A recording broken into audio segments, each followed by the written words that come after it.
2 2 నిమిషాలు అంటే కేవలం 120 సెకండ్లు చాలు. నాకు మంత్రాలు రావు, పూజలు తెలియదు అని బాధపడాల్సిన అవసరం లేదు. దేవుడు నాకు ఇలా చేస్తేనే స్వీకరిస్తానని పట్టుపట్టి కూర్చోలేదు. ఏమని ప్రార్థించాలి, ఎలా ప్రార్థించాలి? నేను నా అంతటి వాడు లేడు అనే అహంకారాన్ని సమూలంగా నాశనం చేయమని అడగండి. నాది నాది అనే మమకారాన్ని పూర్తిగా తగ్గించమని అడగండి. తెలిసి తెలియకుండా చేసిన ఎన్నో పాపాలని క్షమించి దానికి సంబంధించిన అన్ని కర్మలను నా నుంచి దూరం చేయమని అడగండి. ఇకపైన పాపం చేయాలనే దుర్బుద్ధిని నాకు ఎప్పుడూ ఇవ్వొద్దు అని అడగండి. పరోపకారం చేసే సద్బుద్ధిని ఇవ్వమని అడగండి. కామక్రోధాది అరిషడ్ వర్గాలను నాశనం చేయమని అడగండి.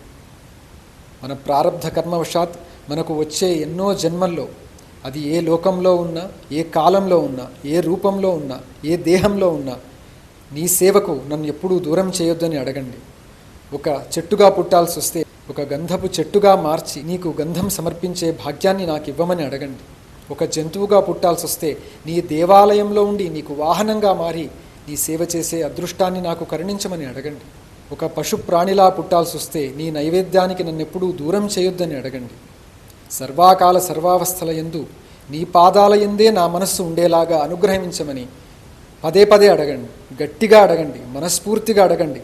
మనస్సంతా వాడే నిండిపోయే వరకు అడగండి. జై శ్రీరామ్.